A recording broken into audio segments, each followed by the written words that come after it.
My mother arrived on a Tuesday. 84 years old, 2 suitcases, 1 small carry-on with a broken zipper she'd been meaning to fix for 3 years. She stood at the end of my driveway in the November cold in her good wool coat, the green one, the one she wore to church and to funerals and to anything she considered important, and she smiled at me the way she has always smiled at me since I was 4 years old, like I am the best thing she has ever made. I had told her to come, I had bought her a plane ticket, I had made up the guest room with fresh sheets and put her favorite soap in the bathroom, that lavender Dove she'd been buying since 1987, and I had set a kettle on the stove because she liked tea in the afternoon, always had. What I had not done was tell my wife the full plan. And when my wife, Sandra, saw those 2 suitcases coming up the front walk, when she understood that this was not a weekend visit, that my mother was not just passing through, that I had asked her to come and to stay, Sandra turned around. She walked back inside. She locked the front door. She locked it. My mother was still on the front walk. I want you to sit with that for a moment. 84 years old, 2 suitcases, a broken zipper and a green wool coat, and a locked door. Now I need you to drop a comment right now and tell me where you're watching from, whether you're in Memphis or Milwaukee, sitting up in Detroit or somewhere quiet in the Carolinas. Let me know you're here, because what happened the next morning is something I have never spoken about out loud, and I need to know who's on the other end of this. My name is Gerald Eugene Patton. I am 58 years old, and I am done being quiet. Before I tell you about Sandra, I need to tell you about Loretta Mae Patton. 84 years old this past September, born in Tuscaloosa, Alabama, 3rd of 7 children. She moved to Detroit at 19 with $30 and a cousin's address written on a folded piece of paper. She got a job at a laundry service on her 3rd day in the city. She met my father, Eugene, at a church social 6 weeks later, married him 18 months after that, and spent the next 40 years being the kind of woman that other women try to describe and can't quite find the words for. She was the kind of woman who kept a prayer list, an actual physical list on a yellow notepad on the kitchen table with names of people she was praying for. Not her people, all kinds of people. Neighbors going through hard times, co-workers who had been short with her, the woman at the pharmacy who always seemed sad. She prayed for people who had never done a single thing for her because she believed that was what love was supposed to look like. I grew up watching that yellow notepad get longer and longer. I grew up watching Loretta Mae Patton pour herself into the world and never once ask for anything back. My father passed in 2009. Heart attack, quick, a Thursday morning in May. He was sitting at the kitchen table reading the paper when he went. Loretta said it was almost peaceful. She said his coffee cup was still in his hand. I drove to Detroit in 6 hours when she called me. I didn't stop once.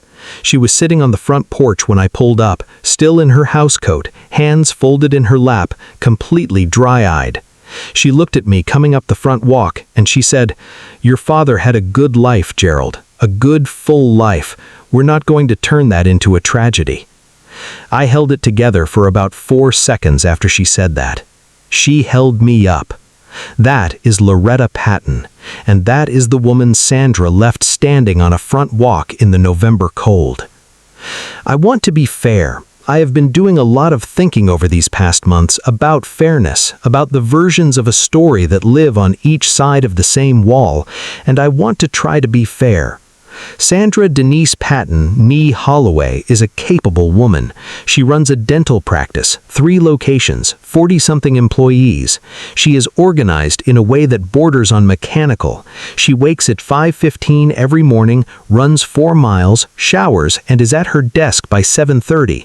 She does not believe in wasted time, wasted space, or wasted energy. She married me 17 years ago at a small outdoor ceremony in Decatur, Georgia. I was 41, she was 37. We had met through mutual friends at a fundraiser for a youth baseball league, and I had liked her immediately. her directness, her intelligence, the way she spoke in complete thoughts that went somewhere. We were good, for a while. Not perfect, but good. The cracks were always there. I see that now. I just spent a long time learning not to look at them. Sandra did not like to be inconvenienced. I know that sounds like a small thing. It is not a small thing.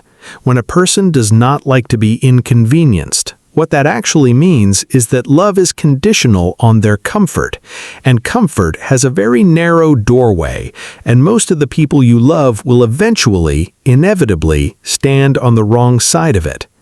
Loretta had visited 4 times in 17 years. 4 times. Twice when I had invited her quietly, without much advance warning, because I had learned, slowly, without ever naming it, that the more time Sandra had to prepare for my mother's presence, the more architecture she could build around it. The conditions, the duration, the ground rules delivered in calm managerial tones. She can stay through Sunday, Gerald. I have an early Monday. Please remind her to use the guest bath, not ours. I'd appreciate if you kept the TV volume down after 9. I have a full day tomorrow. Each time, Loretta had stayed 4 days. Each time she had been gracious and quiet and had made herself as small and as convenient as a woman could make herself in another woman's house. She had washed her own dishes before Sandra could notice them in the sink. She had made her bed before 8 a.m. every morning. She had complimented Sandra's home and Sandra's work and Sandra's efficiency, and Sandra had received these things with the particular coolness of someone accepting tribute they feel is owed. I had watched all of this. I had said nothing. And then my mother started to slow down. It started with small things, the way it always starts. She called me one Sunday in September, and I could hear something in her voice that I'd never heard before, a kind of careful pacing, like she was measuring how much she could say before a step became too steep. I asked her how she was. She said fine. I asked her how she really was. A pause. She said her hip had been bothering her, that the stairs in her house had gotten harder, that she'd been forgetting things. Nothing serious, she said, small things. Where she put the mail, whether she had taken her morning pills, small things. There is nothing small about your 84-year-old mother telling you she's forgetting whether she's taken her medication.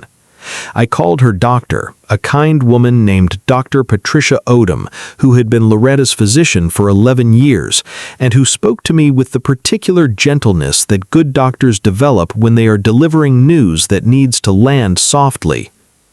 Dr. Odom said Loretta was still independent, still sharp in the ways that mattered, but the hip was a real concern, the stairs were a genuine risk, and the early memory issues, while not alarming on their own, were worth monitoring closely. The ideal situation, Dr. Odom said, was for Loretta to not be alone in that house. Not permanently, not necessarily, but for now. I hung up. I sat in my truck in the parking lot of a hardware store in Decatur, Georgia on a Tuesday afternoon, and I thought about what kind of man I was going to be. My mother had never once left me standing alone. Not once. I made 2 calls. The first was to Dr. Odom to ask about what support Loretta would need day to day. The second was to a Delta Airlines rep to book a one-way ticket from Detroit Metropolitan to Hartsfield-Jackson, departing Tuesday, November 14th. I did not call Sandra first. I know what you're thinking, and you're right, I should have. I know that. I have never once pretended otherwise. That decision, going around her, making the plan without the conversation, that was mine. I own it. But I want you to understand why I did it. I already knew what Sandra was going to say.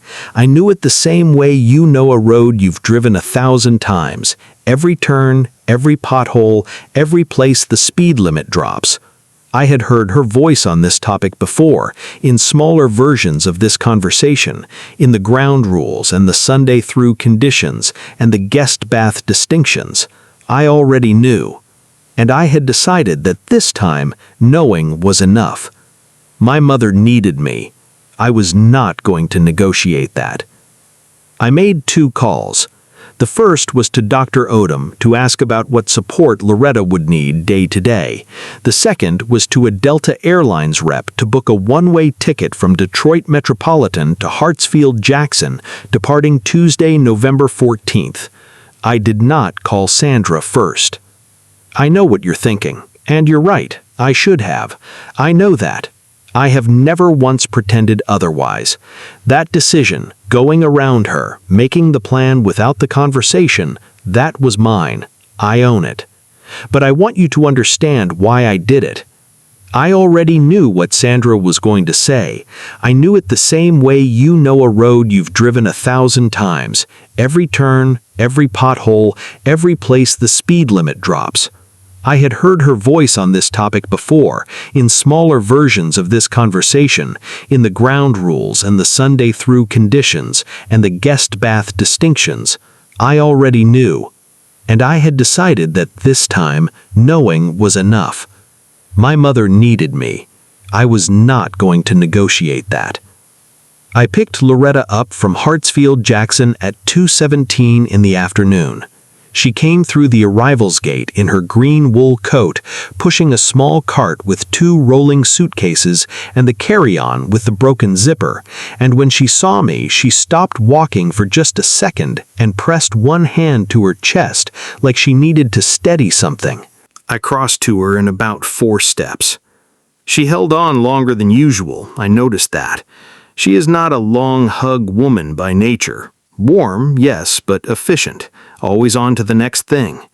This time she held on and said nothing for a moment, and I felt the slight weight of her against my shoulder, smaller than I remembered, lighter, and I held her up and breathed slowly and did not say a single word, because there was nothing that needed saying. On the drive home, she asked me about Sandra. I said Sandra was at work, that she'd be home by evening. My mother looked out the passenger window at the Atlanta skyline and said, "Gerald," just my name, the way she said it my whole life, with a weight in it that means, I see more than you're showing me. I said, "It's going to be fine, Mom." She said, That was it. 1 syllable. But Loretta Patton could put a whole conversation in 1 syllable. She had been doing it for 58 years. We got to the house on Clearwater Drive at 3:40 in the afternoon. I pulled her suitcases from the trunk. I started up the front walk. My mother followed slowly, carefully, the hip making itself known in her gait. Sandra's car, a white Lexus RX, leased, always clean, was in the driveway. She was home early. I had not expected that. I should have texted her from the airport. I understand that now. I should have given her those 2 hours to prepare, to compose herself, to put on the face she wore when Loretta came to visit. Instead, she saw those suitcases from the front window. I know she did because the curtain moved. And by the time we were halfway up the walk, the front door was already swinging open. Sandra stood in the doorway. She had on her work clothes, the gray blazer, the pressed slacks, but her shoes were already off, which meant she'd been home long enough to decompress. She looked at me. She looked at the suitcases. She looked at Loretta. And I watched the math happen in her eyes. Not bags for a weekend. Not bags for a long weekend. Bags for something different. Something unscheduled, uncleared, uncontained. Her face closed. Not a slam, like I said, never a slam with Sandra. A quiet, deliberate closing like a door shutting on ball bearings. Smooth, controlled, final. She looked at me one more time, one long look that contained 17 years of marriage and every version of this conversation we'd never had out loud. Then she turned around. She walked back inside, and I heard the lock. Not the deadbolt, the handle lock, the one you push in on the inside. A small sound, almost delicate. Almost. My mother had stopped walking. She stood on the front walk, 2 suitcases at her sides, her carry-on over her shoulder, and she looked at that door. And then she looked at me. Her face did not crumble. Loretta Patton's face does not crumble. What it did was something worse. It settled. It went quiet in the way that things go quiet when they have already absorbed more than they should have had to absorb. She said, "Gerald." I said, "Mom, stand right here." I walked to the door.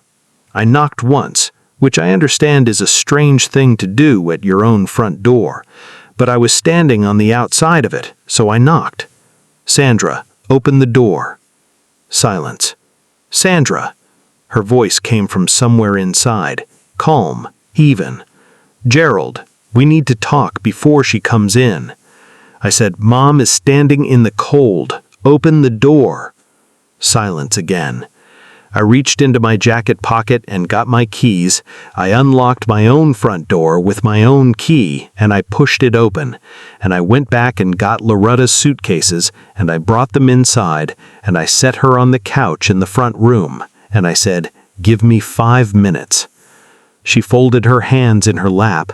She looked at the room around her. Sandra's room, really. Sandra's everything. Every pillow chosen, every surface curated, every angle perfect. She looked at it with the careful eyes of a woman who has learned to find neutral ground anywhere. She said, "Take your time." I found Sandra in the kitchen. She was standing at the counter with both hands flat on the granite, looking out the window over the sink, still in her blazer, chin up, the posture she used in professional situations when she needed to hold her position. I stood on the other side of the island. I said, "Sandra." She said without turning, "You should have told me." I said, "You're right, I should have." She turned then, and her eyes were clear and direct and certain in the way that Sandra's eyes are always clear, direct, and certain. She said, "How long?" I said, "As long as she needs." Her jaw set, just slightly. "Gerald." I said, "Her doctor says she's alone. The stairs in her house are a fall risk. Her memory is... There are concerns. She's 84 years old, and she needs to be somewhere safe." Sandra looked at me the way she looked at vendors who had missed a deadline, patient, precise, and several steps ahead. She said, "There are facilities for this." There are facilities for this. My 84-year-old mother, who had a prayer list with strangers' names on it, who held me up on the front porch when my father died, who put $30 and a folded address in her purse and moved to a city where she knew no one at 19 years old because she believed in a life that was worth building. There are facilities for this. I said very quietly, "She's my mother, Sandra." She said, "And this is my home." I said, "It's mine too." She said, "Then you should have talked to me." I said, "Every time I have talked to you about my mother, the answer has been a shorter visit and a different bathroom." I stopped. Let that land. So I stopped asking permission for things that are not yours to permit.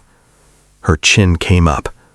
She said, "If she stays, Gerald, I'm telling you right now, I cannot do this. I will not be comfortable in my own home. I have a practice to run. I have clients who depend on me. I have a life that requires—" I said, "Sandra." She stopped. I said, "My mother is sitting on our couch." Silence. "In the cold she just came in from," I said, "with her 2 suitcases and her broken zipper, and she hasn't complained once. She hasn't asked for anything. She folded her hands in her lap and told me to take my time." I looked at my wife. "I'm done taking time on this," I said. I walked back to the front room. I made Loretta tea. The lavender Dove was in the guest bathroom. The sheets were fresh. I carried her bags upstairs, slowly, because the hip, and got her settled, and we sat together in the guest room and talked until the light outside went fully dark. She asked me about work, about the shop. I run a custom woodworking business, have for 20 years, built it from a one-car garage in 1998 into a real operation with 6 craftsmen and a client list I'm proud of. She asked about my guys, whether Marcus had gotten his certification yet, whether the Henderson contract had come through. She remembered all of it. Every detail I'd ever shared in every phone call for the past 2 years she carried. Because that is what Loretta Patton does. She listens like your life is worth keeping track of. Sandra did not come upstairs. She ordered herself food from somewhere. I heard the door and the brief exchange with the delivery person, and she ate alone in the kitchen, and I did not go down, and she did not come up. And we slept in the same bed that night, in the peculiar silence of 2 people who have run out of small talk to put between a real conversation. I lay there in the dark and thought about facilities. I thought about a prayer list on a yellow notepad. I did not sleep much. The morning. This is the part I told you about in the beginning, the part that shocked the entire family. Let me tell you exactly what happened. I was up at 6. Sandra was already gone. Her alarm goes at 5:15, and she is out of the house before 6. That's always been her way.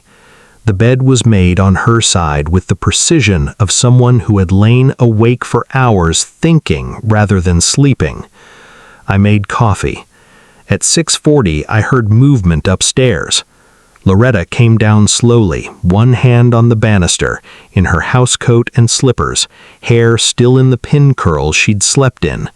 She saw me at the kitchen island and said, "Good morning," like it was entirely ordinary to be in her son's kitchen in Decatur, Georgia at 6:40 on a Wednesday in November. I said, "Sleep okay?" She said, "Like a stone," which I didn't believe for a second, but I let it go. She sat at the kitchen table, and I brought her tea, and she held the mug in both hands and looked out at the backyard, at the November yard, brown and bare and still, and she said, "You have a beautiful yard, Gerald. Your father would have had that garden going by now." I said, "I know." She said, "Are you all right, baby?" I said, "Mom."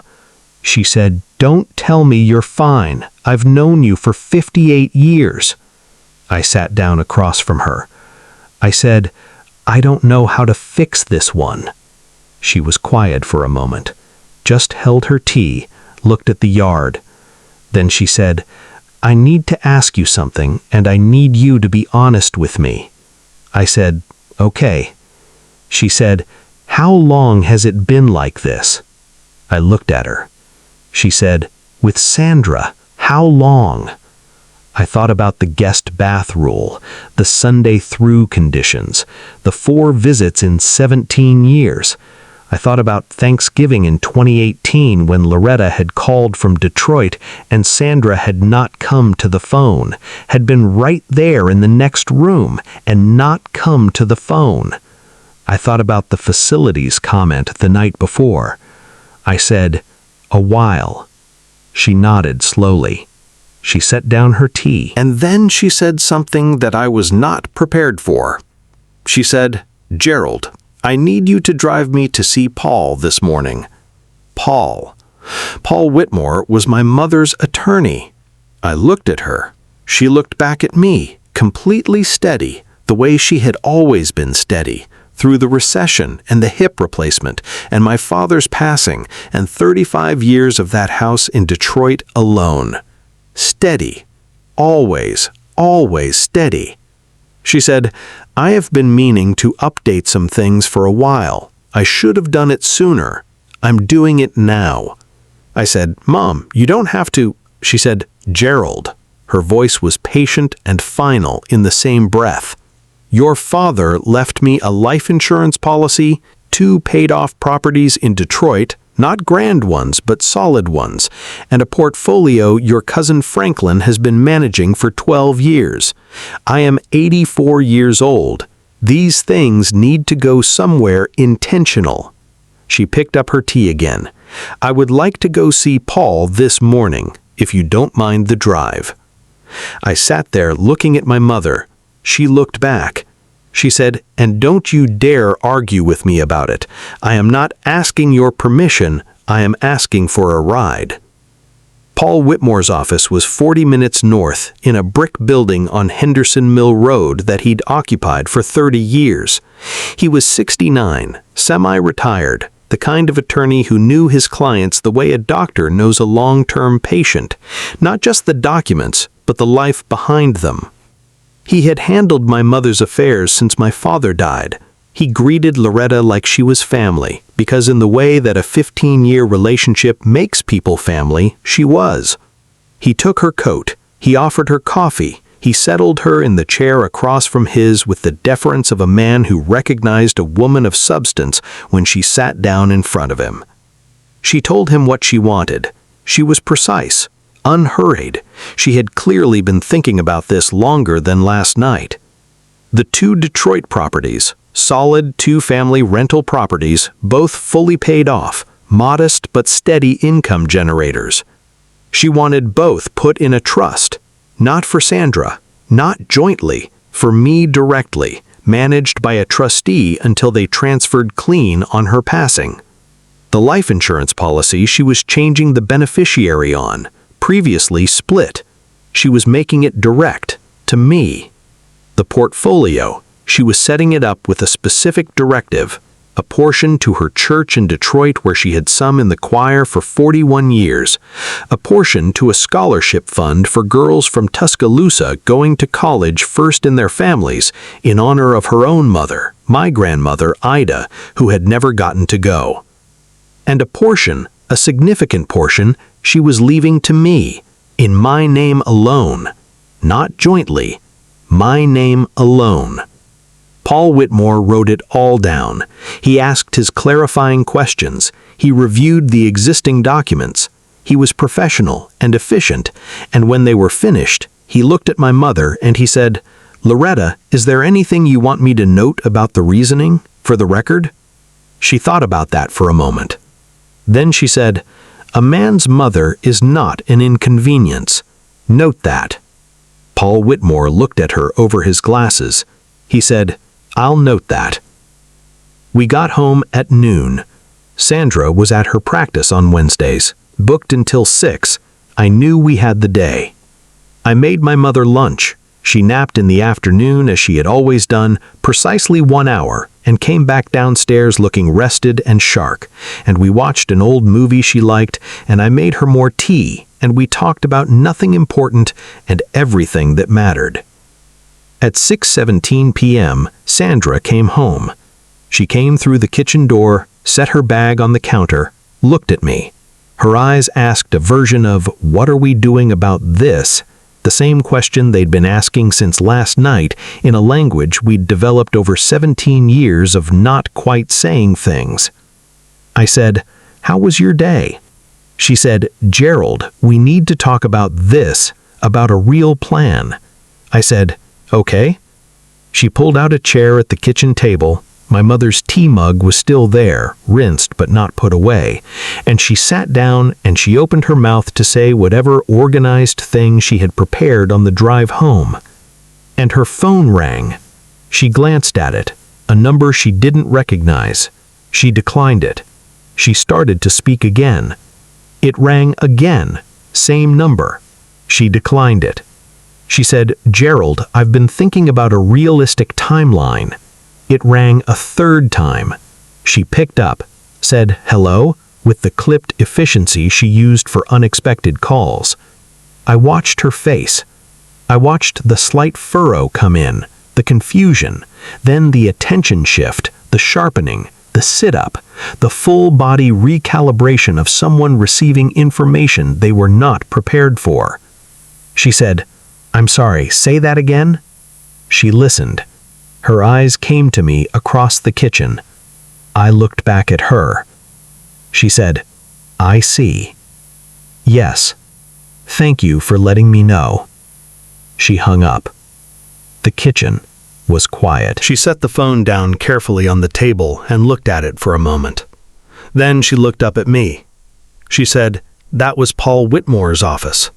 I said nothing. She said, "Your mother, she made changes today to her estate." A pause. Significant changes. I said, "She mentioned she had some things to update." Sandra looked at me like she was seeing a version of this moment she hadn't considered in any of her prepared positions, like the architecture she'd built around this situation had just had a wall move. She said, "Gerald, did you know?" I said, "She asked me for a ride. She didn't ask my opinion." Long silence. Sandra looked at the kitchen table, at the rinsed tea mug, at the chair where Loretta had sat at noon, and something shifted in her face, slowly, like ice taking its time. She said, "I want to talk to her." I said, "About what, Sandra?" Her voice was careful. "I want to explain. About yesterday. About the door. I reacted. I didn't." I said, "She knows what you did." Silence. I said, "You locked the door on an 84-year-old woman with 2 suitcases. I said it without heat, just facts. She stood on that walk and she looked at that door and she didn't say a single word about it. She folded her hands in her lap and told me to take my time. I looked at my wife. She is not going to unknow that. You can't walk it back with a conversation." Sandra pressed her fingers together, gathered herself. When she spoke again, the composure was thinner than usual, strained along the edges. "I understand that I was wrong." I said, "Yeah." She looked up. "What does that mean?" I said, "It means I've been understanding that for 17 years and nothing has changed."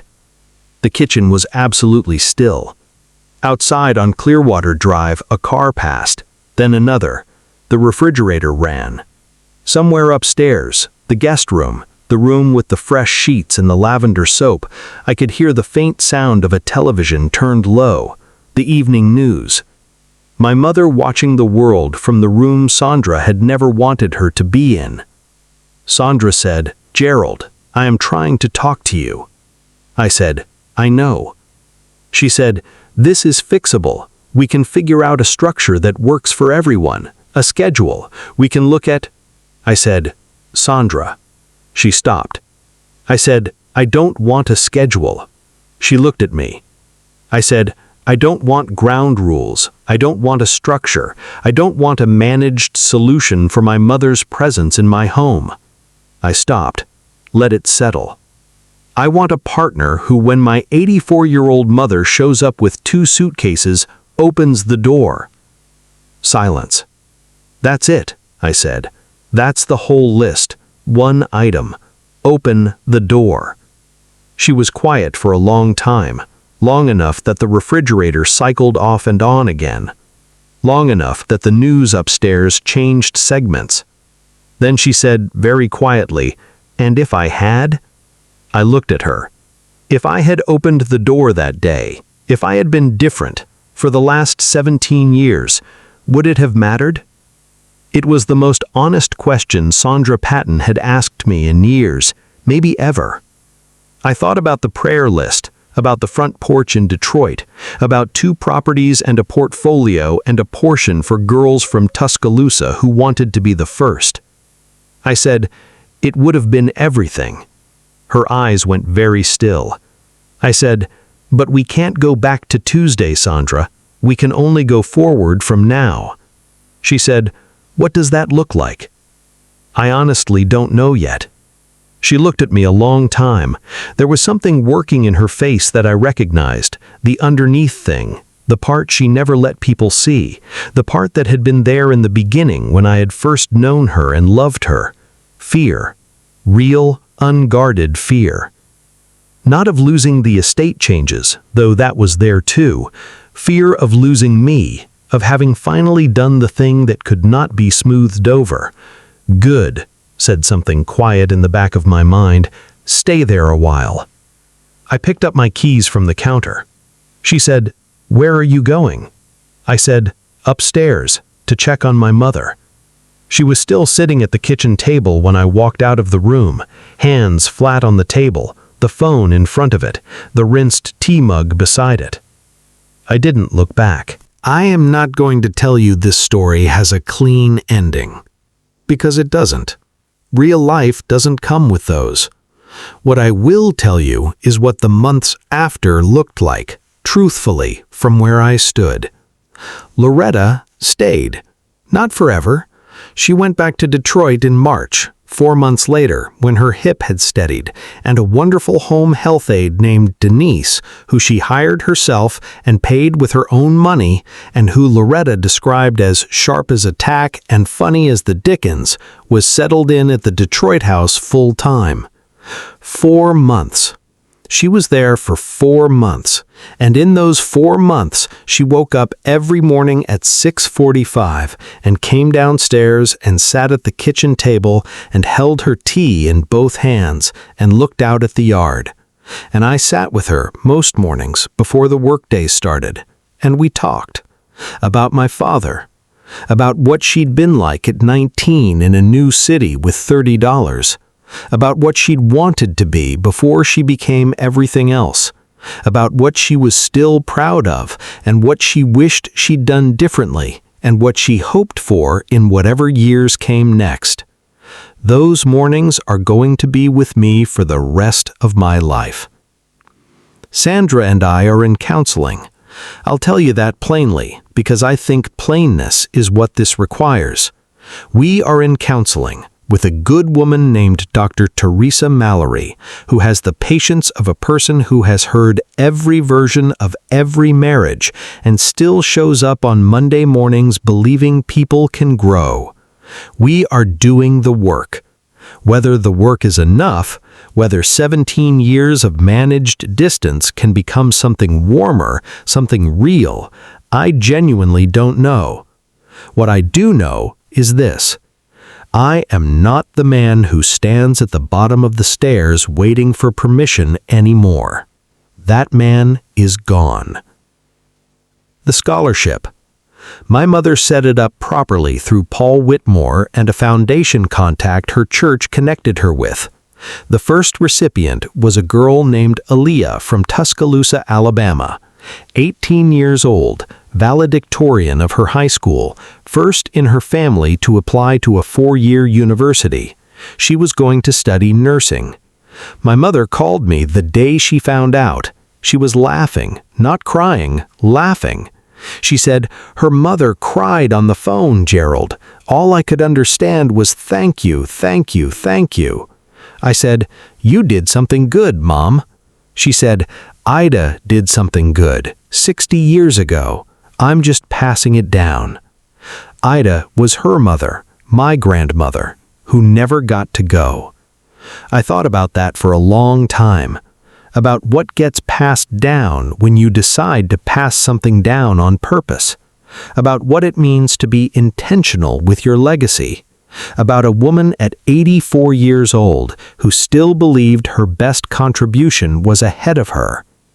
I want to say something to you now. Not about Sandra, not about Loretta, about you. Because I know there is someone watching this tonight who has been standing at a door, not literally, but in every way that matters, who has been waiting for someone to show up for them the way they show up for everyone else, who has been folding their hands in their lap and saying, "Take your time," for years, for decades, because they love someone who has never once asked the right question. Maybe it's a spouse who manages you instead of loving you. Maybe it's a family who calls you when they need something and goes quiet when they don't. Maybe it's a relationship where you have been patient so long that patience has started to look like invisibility. I want to tell you what I know. 84 years old, 2 suitcases, a broken zipper, and a green wool coat. My mother stood on that front walk and she did not collapse. She did not make a scene. She folded her hands and she waited, because she knew something I had been slowly learning, that a person of genuine character does not need the door to open to know their own worth. The door opening or staying shut tells you something about the person on the other side. It tells you nothing about the person standing outside of it. You are not diminished by people who cannot see your value. You are only diminished if you start agreeing with them.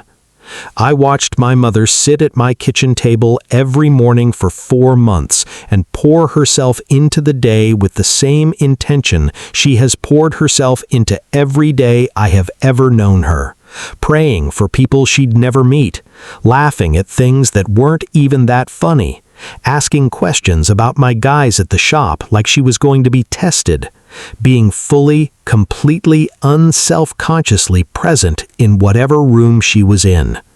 That is what a person looks like who has never once lost sight of their own worth. I want to be that. I am working on being that. And I want to say to every person watching this who has a mother or a father or someone who raised them and showed up and gave the best of themselves before they were thanked for it, call them. Don't text, call. Don't text, call. Call if you can now. Call tonight if you can. If this story moved something in you, if it touched something true, drop it in the comments. Tell me where you're watching from. Tell me your story, or just say you were here. I read them, every single one. And if you're new here, welcome. Subscribe, because we are just getting started. I'm Gerald E. Jean Patton. My mother is in Detroit with Denise, who is, by all accounts, absolutely winning. And I am learning at 58 years old what it looks like to finally open my own door.